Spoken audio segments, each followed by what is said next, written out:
अर्थसंकल्पीय जमा सन 2025-26 या वर्षाकरता प्रारंभीची शिल्लकेसह रक्कम रुपये 5,709 कोटी जमेचा अंदाज करण्यात आलेला होता। प्रत्यक्षात सुधारित अंदाज प्रारंभिक शिल्लकेसह 5,830 कोटी एवढा राहणार आहे। तसेच सन 2026-27 या वर्षाकरता खालील प्रमाणे उत्पन्न वाढीसाठी प्रयत्न करण्यात येणार आहे। कर वाढ नाही।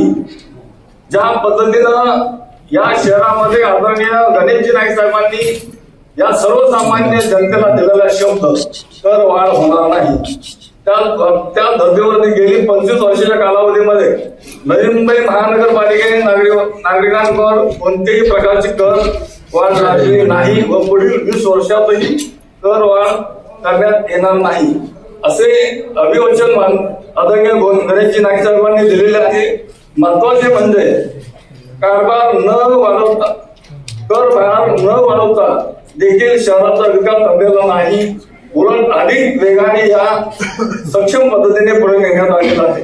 हे शक्य झाले ते सुयोग आर्थिक नियोजन, उत्पादन पर्यायी स्रोत निर्माण करणे आणि वित्तीय शिस्त यामुळे महापालिकेने विकास शुल्क, प्रीमियम, विविध सेवा शुल्क, केंद्र व राज्य शासनाच्या योजना तसेच येणाऱ्या कालावधीतील कर्ज रोखे, सार्वजनिक खाजगी भागीदारी HAM या माध्यमातून विकास कामे करून आर्थिक स्वावलंबन साध्य करण्यात येणार आहे।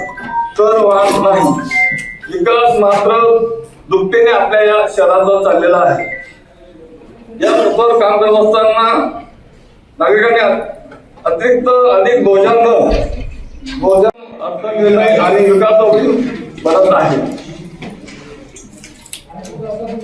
Double A+ table rating Navi Mumbai महानगरपालिकेच्या सक्षम, पारदर्शक आणि शिस्तबद्ध आर्थिक व्यवस्थापनाची दखल राष्ट्रीय स्तरावर घेतली गेली असून इंडिया रेटिंग या मान्यताप्राप्त संस्थेमार्फत 2012 पासून सातत्याने डबल A+ हे उच्चतम रेटिंग नवी मुंबई महापालिकेला प्रदान करण्यात आलेले आहे।